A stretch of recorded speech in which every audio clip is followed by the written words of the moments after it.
Now then, how we're getting on. So as you're saying in the introduction there, welcome to the Only Fools in SAFC end of season awards video. Now it might be a little bit late to the party in this, I know it's a few weeks after the season's finished, but I just thought I'd jump on, have a little bit of fun, picking my various awards for the season just gone. And as you can see, I've even getting dressed up for the occasion. Look at that, man, smart as a carrot.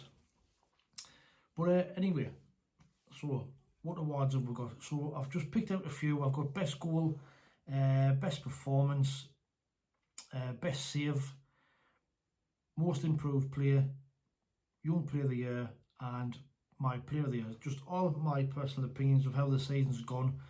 And just let us know what your thoughts are in the comments below. Do you agree? Who would your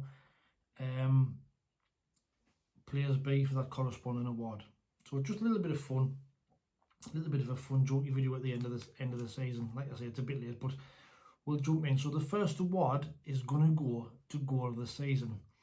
Now this goal is going to be probably on every Sunderland fans, at least definitely top 2, top 3. How it never made the shortlist for goal of the season for the championship, I'll never know. But this is my award for Sunderland's goal of the season for 2022. Let's have a little look.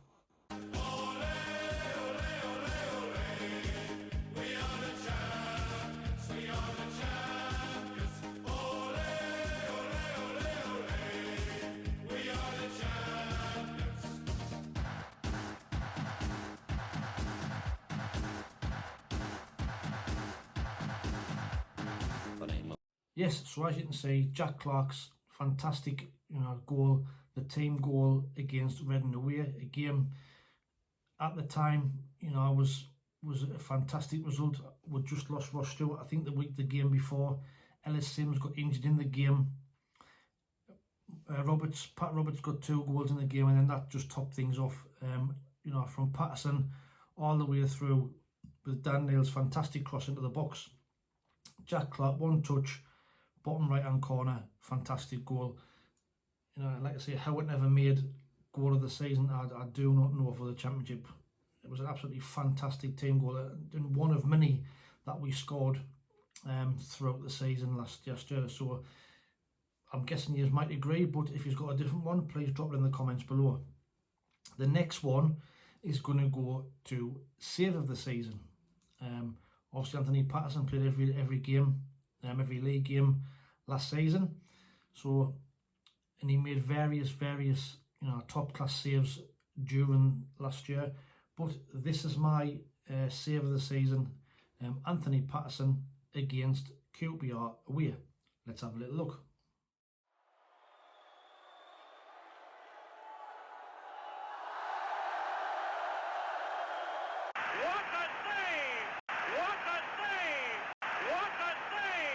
Yes, that was my save of the season. Fantastic. He's diving the wrong way, saves it with his foot. Absolutely brilliant. And he's had a fantastic season all last year. Like I say, I could have picked a few more. The penalty save against Cardiff at home, the double save against Fulham. I think he made another 2 or 3 saves in that game at Fulham. Could have picked any amount of them, but I just think at the time, I think we were leading 1 at the time, I think. And it was an important time of the game. That was something to equalise. He's dived the wrong way, managed to save it with his foot, and you can see he's not normally a player who shows great emotion, but his reaction after that save is fantastic. Probably the most excited I've seen him all season. Kept it at 1-0, and then Jack Clark went the other end and made it 2-0 later on in the game. So important save, fantastic save. So congratulations to Anthony Patterson for that amazing save at QPR. The next one is going to be best team performance of the season. Now again, we've had various throughout the season, great performances. Both home, home hasn't been that good, but we've had some good home performances. But away from home especially, we've been absolutely fantastic. The away performance what kept us in and around them playoffs. But this is my nomination for team performance of the season. Let's have a look. No space to rent in this town, you're out of luck. And the reason that you had to care, the traffic is stuck. And you're not moving anywhere. You thought you found a friend to take you out of this place. Someone you can lend a hand in return for grace. It's a beautiful day. Sky falls, you feel like it's a beautiful day. So let it get away. Yes, West Brom away. You know, the pressure was on. We went down there with an absolutely shocking record. The pressure was on for to get a result. If we lost that game, our playoff hopes would have probably been, you know, down the Swanee, would have been out of the picture without not a hope of getting in there. To top it off, we went down there with an injury hit squad. Our record down there was absolutely shocking. And then we get a dodgy penalty against us, so it's 1-0. But then we come out at after half time, and we scored 2 goals. The fight and the character showed by the lads when the pressure was on, and I think the average age of the squad that day was 22 and under, so a fantastic achievement. Dennis Certain, 2 absolutely brilliant goals. The first one from a goal across by Lyndon Goose, did fantastic down the right hand side. In the second one, another great team move. Certain, Mitchell, Pritchard back into Certain, and it's 2-1, and that kept our season alive. So for me, that's my nomination and that award for team performance of the season. Next one is going to be the most improved player of the season. Now, again, it could have been a few nominations for this one. I could have picked a few out. Anthony Patterson could have been one. Danny Batt, again, could have been one. You know, he stepped up from League One to the Championship. Roberts got better as the season went on. Pierre Ekwa came at the end of the season. But my most improved player of the season is this lad.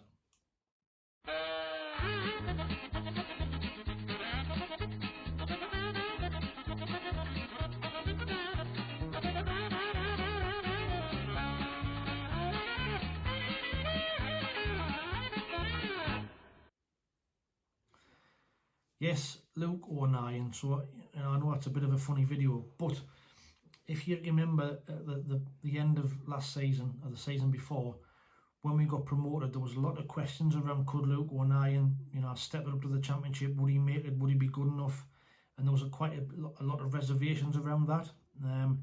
Now I know he's had a few, you know, dodgy moments. Obviously the sending off against Swansea stands out as an example, but I just think, considering where he's played this season, and he's absolutely stepped up to the plate 100%, and he's just been our, you know, Mr. Reliable again all the way through last season. He wears his heart on his sleeve. He gives 110% every game. If you haven't watched his video that he did for SAFC on the website, have a look. It just shows you he is absolutely Mr. Sun, and he loves it here. You know, he's fully committed in everything he does. So for me, Luke O'Nien is the most improved player. He's stepped up and more. I'd love to see him play in the Premier League with Sunderland. So hopefully, you know, we can get that next season. But for me, Luke O'Nien is the most improved player of 2022-2023. Now the next award is going to be for Young Player of the Year. Now I'm guessing you can all guess who's that going to be. I'm guessing everybody's going to pick the same player. What a fantastic season he's had. The seer never fall in love with a lone player, but I think every Sunderland fan did. So, you know, this is my award for Young Player of the Year.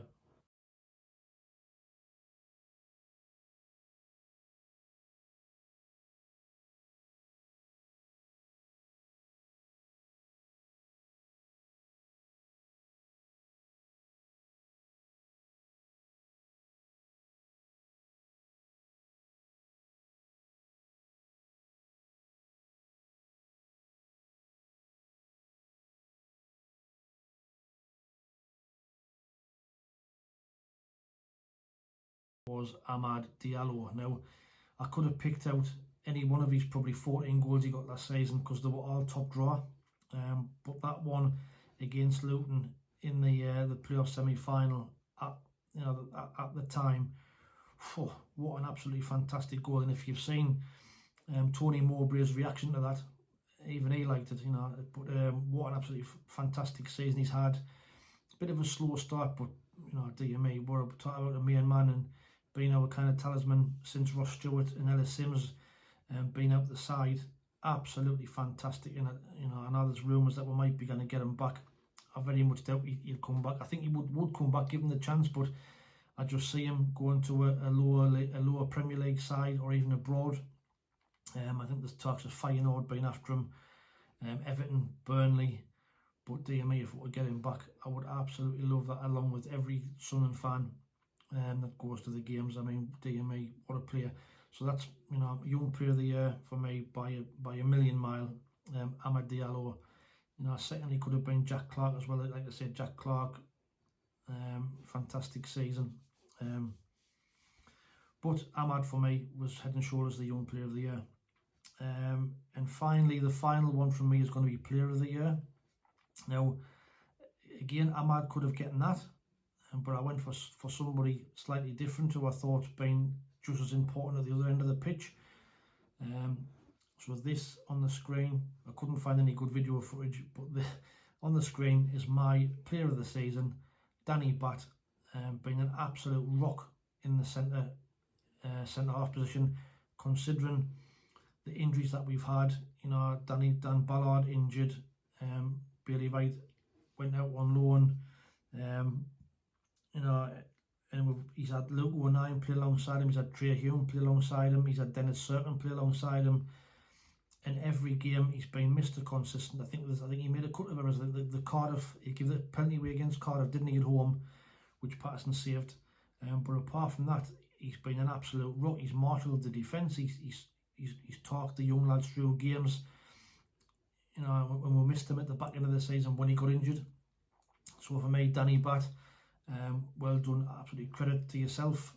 But my Sunderland Player of the Year for 2022-2023, a lot of people would have picked Amad, and rightly so. Like you say, he's at the other end of the pitch, he's carried us and he's been our talisman. But I just think for the number of different centre-half partnerships that we've had at the back, and I think Danny Batth played 40 games last season. Testament to him to keep himself fit. But he's brought on Danny Batth, he's helped Luke O'Nien, he's helped Trey Hume. Fantastic achievement. So well done to Danny Batth, player of the season. So that's a little bit of a jokey video. Let us know what you think. Do you agree with who I've picked? Would you have picked somebody different? Just drop us a comment in the comment below. Some transfer news. You've heard in some rumours flying about the Joby Bellingham deals hit a bit of a snag. I think it's just our paper talk. I think the transfer window hasn't even opened yet. I don't think so. I think these things don't complete just because it hasn't happened overnight. Obviously, reporters jump on the bandwagon, didn't they? And it's hit a snag, blah blah blah blah. I don't think so. I think it's just a case of getting everything in place. When the transfer window opens, then we can get them signings in place. Lewis Semedo, from what again from various media outlets, his brother's confirmed, but again you didn't know if it's true. But apparently his brother's confirmed he is signing for Sunderland. Dion Sanderson, heard Stoke have submitted a bid. Whether we've matched that or whether we've put a bid in, we don't know. It's just paper talk. We've been linked today with a Swansea winger called Morgan Whittaker. Now I didn't know too much about the lad, but if we're looking at signing wingers, does that mean Jack Clark's potentially leaving? Again, there's rumours come out today that Jack Clark, his contract talks have been put on hold. Is that a sign if they're going to test the water to see how much they can get from him? But for me, if they sell him absolutely crazy, if we want to get out of the Championship next season, we have to build teams around Jack Clark, not sell him. Now there's rumours of 15 million bids from Burnley and what have you, or 7 million plus extras. A new bid being submitted today, but again, paper talk. For me, that I have to just get him nailed down, get him signed a new contract. He loves playing here. Why would he want to go? No disrespect to Burnley, but why would he want to go there? You know, yes, they're in the Premier League now, but we'll see. You know, let's say no disrespect to Burnley, well done to them. They did a fantastic season last season, but I just think he's better off staying with us and developing again. Last year was his first full season, you know, and let's hope he's done a one season one. I don't think he will be, but let's get him to stay. Let's build a team around him, and let's get these other players in as well. Also, the Nectarius, the Aussie defender. Was it Nectarius Santander? I think it is, but he's. I might have said that completely wrong. But apparently he's very, very close, and the rumours or the reports that are coming out from Australia is that we're getting a bargain. Apparently he's an absolutely fantastic prospect. So I have to wait and see, but hopefully we'll get these deals over the line quite quickly once the transfer window opens, if it's not already. That's just what we've been hearing. Also, a little bit of news as well. There's over 32,000 season tickets being sold already for the up and coming season. Fantastic support yet again, and let's hope we can get our home form, you know, back to where it should be next season. Let's make it a fortress. Gonna be even a full house every week, every home game. So, you know, credit to every one of the Sunderland fans out there, supporting in your thousands as you always do. So that's it from me. Like I say, I'll jump on a bit more when I hear some more transfer news or if anything does happen over the next coming days and weeks. But if you like the video, give it a thumbs up. If you're a new subscriber, if you're new and you haven't subscribed, hit the subscribe button. We're trying to get to 500 by the end of the year. We've been flying lately, but I think we're up to 300 and nearly 370. So thanks to everybody who's subscribed so far. Thanks to everybody who's watching the videos. It's greatly appreciated. Any feedback, again, will be greatly welcomed as well. So I love all your comments on the videos. It's greatly appreciated. But until the next one, as always, thanks for watching. Take it easy, stay safe, and we'll speak soon. Ta-ra.